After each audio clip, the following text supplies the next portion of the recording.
My name is Janice Wilson, and I'm 35 years old. Life has taught me, sometimes painfully, that the deepest wounds don't always come from strangers. They often come from the people who are supposed to love you the most.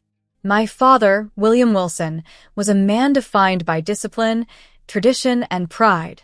For 43 years, he worked at the same aerospace engineering firm, climbing from a junior draftsman all the way to CEO. That company was his world. His two sons, my brothers, were his pride and legacy, and me, I was just there. The day before his retirement party, I found myself standing in front of the bathroom mirror, rehearsing a speech I didn't even know if I wanted to give. A few polite lines. A safe toast. Something expected, because that's how I had lived most of my life. Quietly, carefully, trying not to give him any more reasons to be disappointed. Behind me, sitting on the dresser, was a neatly wrapped gift box. Navy blue paper, silver ribbon, simple, elegant. Inside was something small, but once it had meant everything. As I repeated my speech, I couldn't shake the feeling that no matter what I said, it wouldn't change a thing. It never had. Before I go on, tell me, have you ever felt invisible to someone who should have seen your worth from the start? If you have, keep reading. You're not alone. Growing up in San Antonio, Texas, our home was strict, traditional, and honestly a little suffocating. We weren't poor, but love felt like something we had to earn, and it wasn't given freely. My brothers, Tyler and Kenneth, were all-American boys, football stars, handy with tools, destined for the military. My father worshipped them. They could do no wrong. And then there was me. I was the quiet one, the curious one. I loved stars and space more than dolls or dresses. I used to sneak science magazines into my room the way other girls hid fashion catalogs. When I was 13, I built a model rocket out of scrap parts. It launched. My mom clapped. My dad asked if I had stolen the materials. It didn't take long for me to realize I wasn't what he wanted. He never said it outright, he didn't have to. It was in the way he introduced my brothers at dinner parties. This is Tyler, just promoted to captain, and Kenneth, he runs our advanced testing team now. Then he'd look at me with a tight smile and say, and this is Janice. She's creative. Like it was a flaw, not a strength. Even when I graduated with honors in aerospace engineering from the University of Michigan, while juggling 3 jobs to pay what scholarships didn't, no one from my family showed up. My dad sent a short text. Congrats. Didn't realize that was today. Still, I kept trying. I took a job no one expected me to land, a systems analyst role at Caltech's Jet Propulsion Lab. I worked late, filed patents, and co-wrote papers. By 30, I was leading a division team. By 32, I became the youngest female engineering director in the lab's history. And yet, every holiday, every family gathering, when my father raised his glass, it was always to the boys. Then came the invitation to his retirement gala, a black-tie event at the Hilton. Speeches, awards, and a slideshow of his life's work. I almost didn't go, but some small part of me needed to. Not for him, for me. That week, I flew to San Antonio, stayed downtown, and tried to write something safe. Something that wouldn't make things worse. But the truth? I still carried this tiny, fragile hope that maybe, just maybe, this would be the night he finally saw me. Really saw me. Instead, it would end with me handing him that carefully wrapped box and walking away for good, but not yet. Even as I practiced the speech, I still believed, deep down, foolishly, that maybe, just maybe, I could change how the story ended. If I said the right words, wore the right dress, smiled just right, maybe I could fix what was broken. Maybe I could finally be seen. But I didn't know what my father was going to say in his speech. I didn't know how much it would sting, or how strangely freeing it would feel to finally hurt and walk away, with my head held high. I arrived at the Hilton 15 minutes early, not because I wanted to, but because anxiety always makes me show up too soon. The valet reached out for my keys, and for a second, I hesitated. My black Tesla wasn't anything special by LA standards, but in my family, it screamed tech girl trying too hard. Still, I handed over the keys and walked inside. The ballroom was already half full. Round tables covered in white linen, tall floral centerpieces that made talking across the table challenge, and waiters moving quietly through the room like shadows. On the big screen behind the podium, a slideshow played on repeat, photos of my father's long career. There he was, younger, shaking hands with generals, standing next to rocket prototypes, handing out awards to men in identical suits.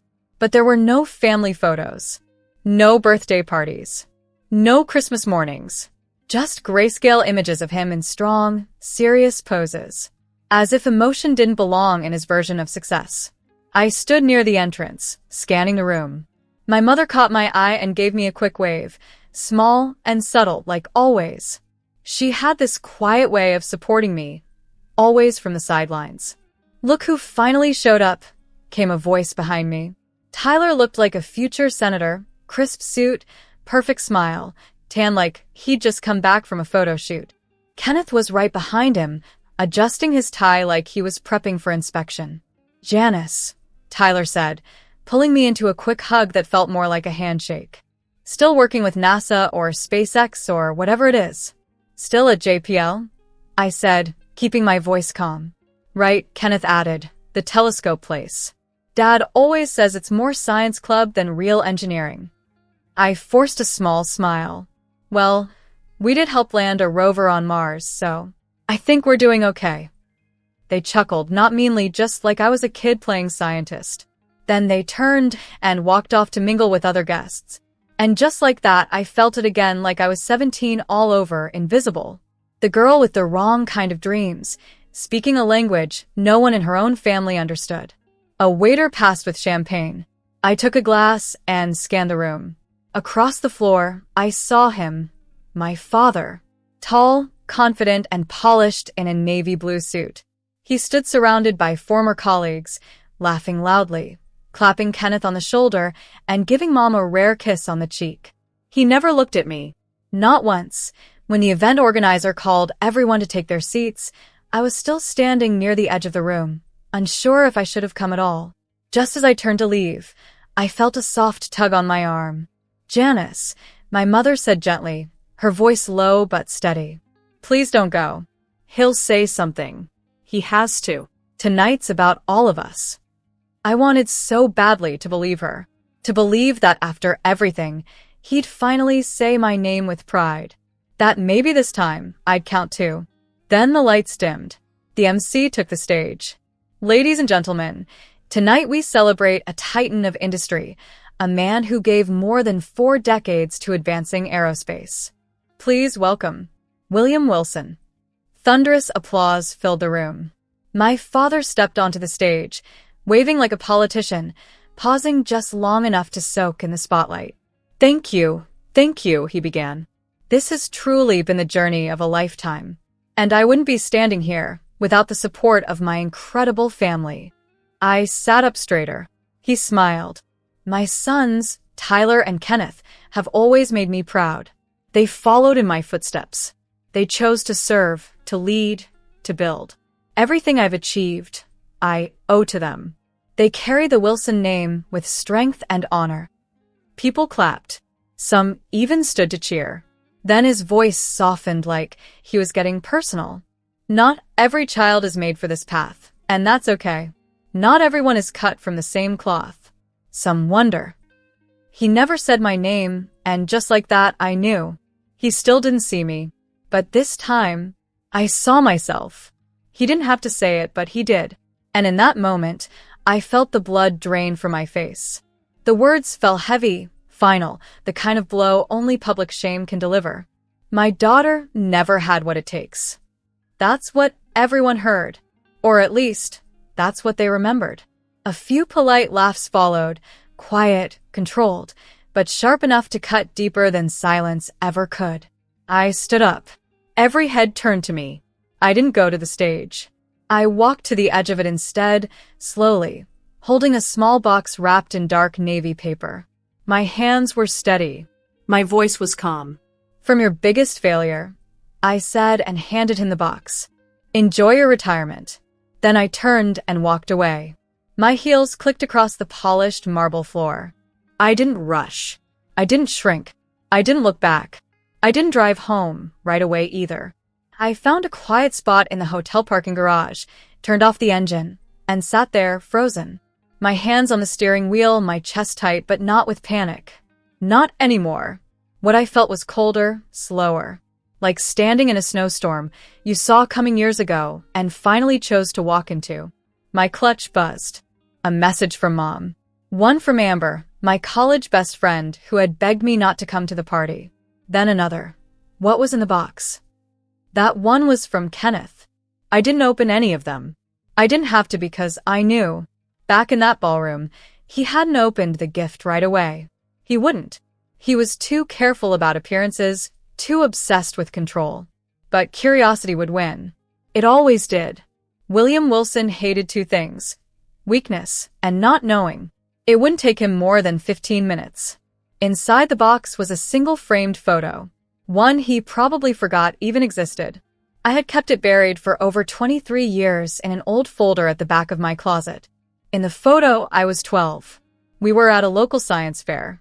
I had built a model of the International Space Station out of soda cans and wire. He didn't even want to be there. Mom had practically dragged him. I remember how uncomfortable he looked, arms crossed, scanning the crowd like he had better places to be. But then I won first place. District-wide. For 5 whole minutes, he looked proud. Someone snapped the picture right then, me with my blue ribbon, him with his hand on my shoulder.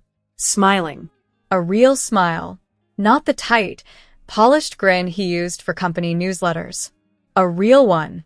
That was the last time I remember him looking at me like I wasn't a disappointment. I'd kept that photo all these years. Not as proof. Not as revenge.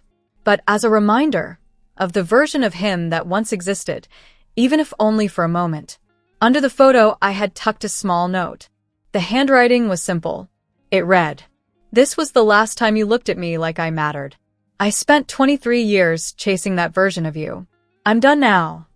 He would see that. He would see himself, not the legend he tried to build, but the father he could have been. The one who, even for a few minutes, had shown up and I didn't cry. I thought I would, but I didn't. Instead, I felt something else. A kind of stillness. A quiet I hadn't felt in years. It's hard to explain. It's the feeling you get when you stop climbing a mountain you finally realize isn't real. When you understand the summit you were fighting to reach was just a painted backdrop, impressive from afar, but empty up close. I finally opened my phone. Not to reply. Just to check social media.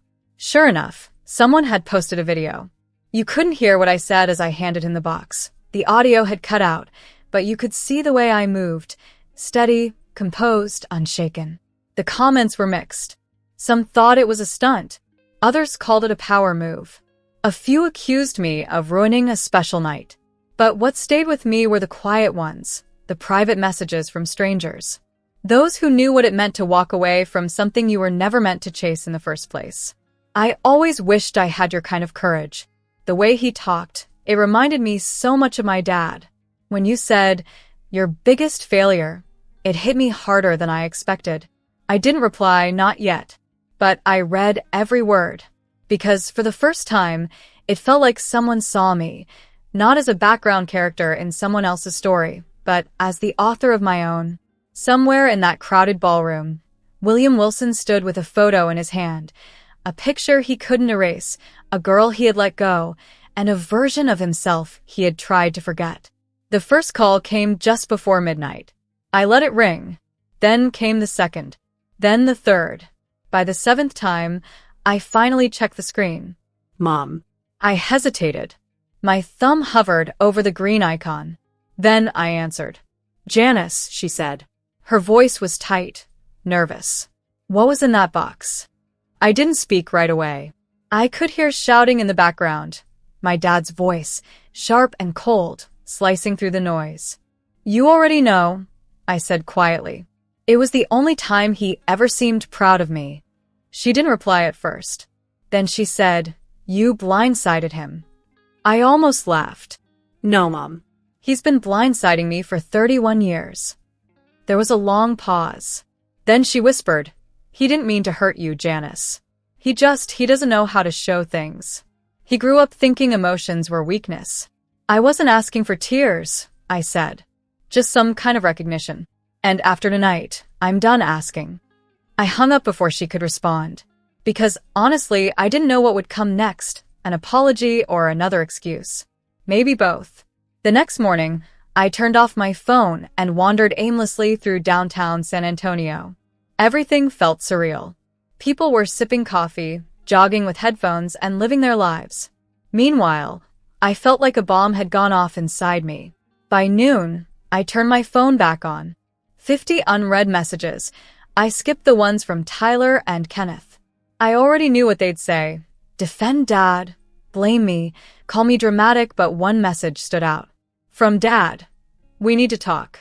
Just those 6 words, no anger, no apology, just a sentence that felt like a summons. That evening, I drove back to my childhood home. Not out of guilt, but maybe for closure. Or maybe just to understand. The house hadn't changed, red bricks, perfect lawn, porch light still on like always. Like nothing ever changed. Even though everything had. I unlocked the door with the old key. Inside, it still smelled like lemon polish and old memories. I found him sitting alone in the den, holding that photo frame. He didn't look up when I walked in. We sat in silence for a full minute. Then, still looking at the photo, he said, "I don't remember that day." "Of course you don't," I said. "It mattered to me." He flinched just a little. He set the photo down on the table. "You think I never cared?" "I don't just think that," I replied. "I lived it." "I pushed you," he said softly, "because I saw something in you. Something strong." "No," I said. "You pushed me away." "That's not the same." Finally, he looked at me. "I didn't know how to handle you. You weren't like the boys. You didn't ask for approval, you challenged it. You challenged me. And that made me less worthy of respect?" I asked. He hesitated like the truth was too heavy to say. "You reminded me of your grandfather," he said. "Always questioning, always pushing back. He never approved of me either."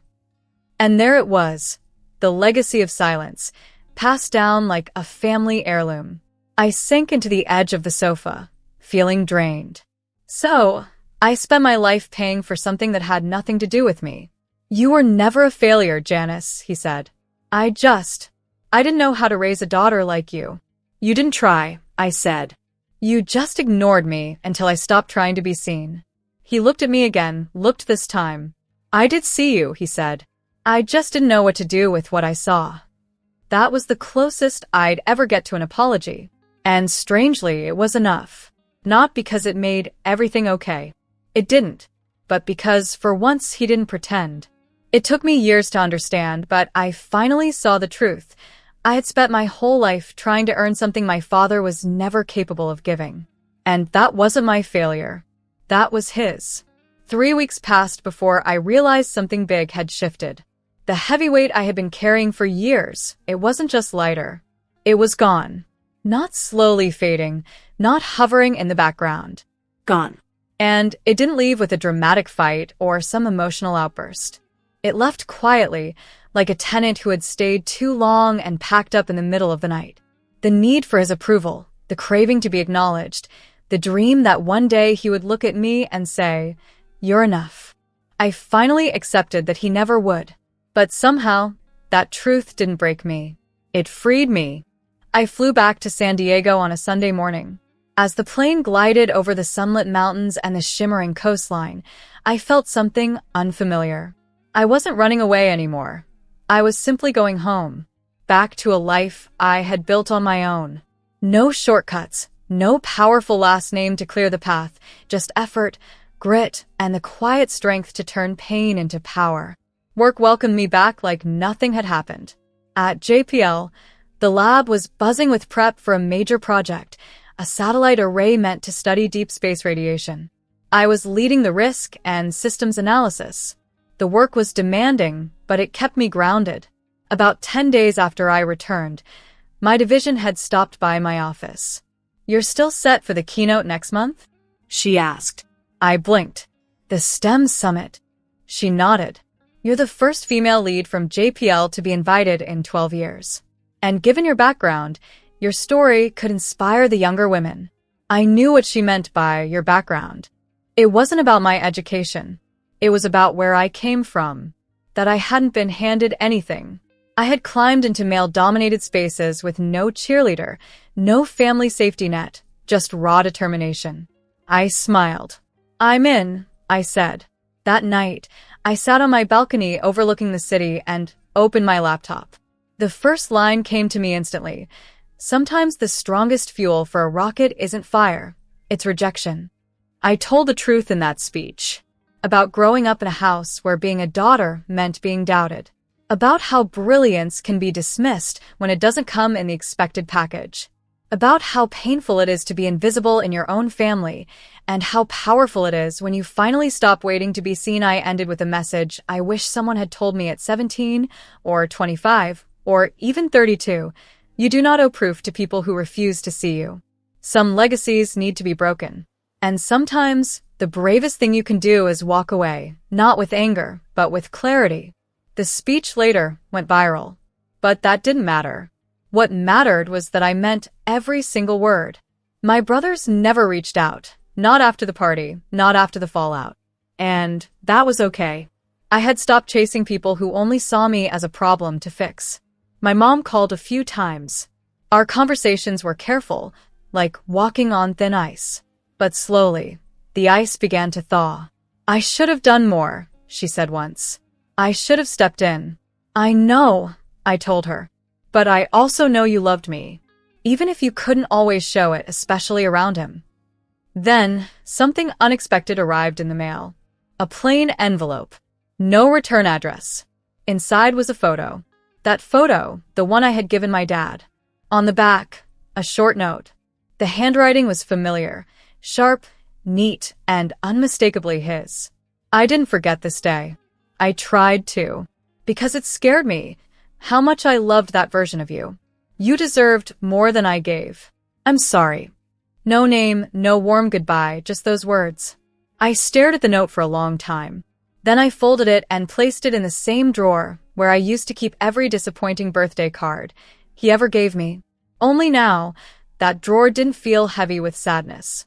It felt full of understanding because healing doesn't always look dramatic. Sometimes the apology comes late. Sometimes it comes in a way you didn't expect. And sometimes it doesn't come until you've already stopped needing it. That's what real healing looks like. Not perfect, not loud, but honest and enough. If you're watching this and you've ever felt invisible, the one left out, the odd one, the failure, listen closely. You don't have to earn love to deserve it. You already do. Walk tall. Walk forward. And if you need to walk away, walk anyway. It's strange. Endings don't usually come with a bang. They're not loud or dramatic like the movies. Most of the time, they arrive quietly.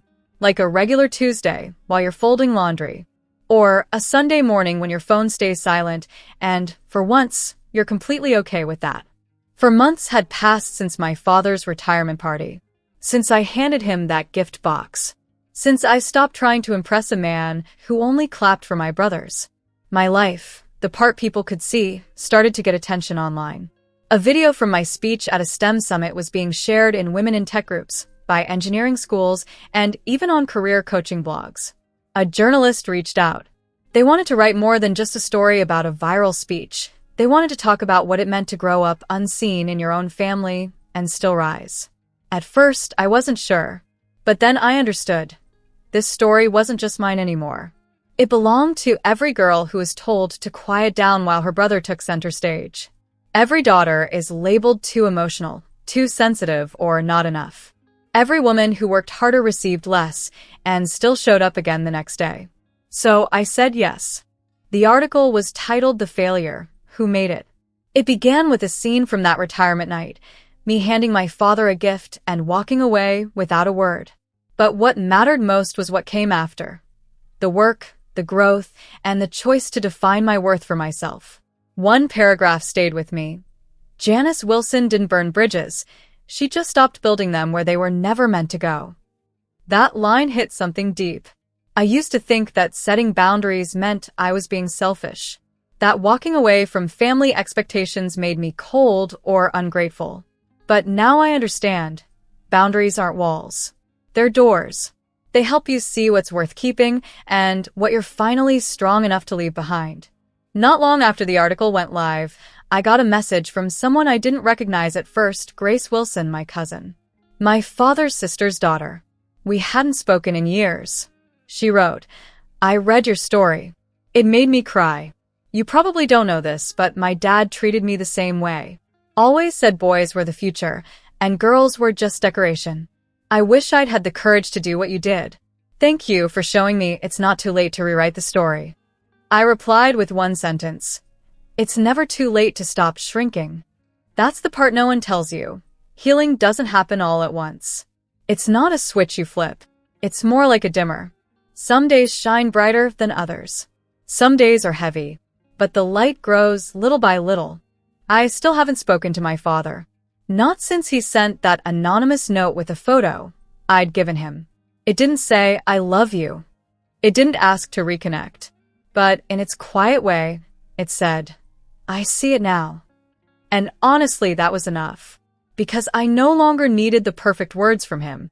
I had stopped waiting for his permission to feel worthy. I had learned to give that permission to myself. I love who I've become. I love the girl who kept showing up, even when no one clapped. The woman who stopped begging to be chosen and started choosing herself. The next time I went to San Antonio, it wasn't to see my parents. It was to speak on a panel at a local university. The audience was full of future engineers, first-generation college students, young women with scraped knees and brilliant dreams. I told them the truth. Sometimes your biggest obstacle shares your last name. Proving others wrong feels good. But proving yourself right? That's what lasts. And different isn't failure. Stopping is. Later, a young woman, maybe 20 at most, came up to me and asked softly, "When did you know it was time to stop chasing your dad's approval?" I smiled and told her, "I didn't know. One day, I just woke up and realized I didn't need his anymore. I had already given it to myself."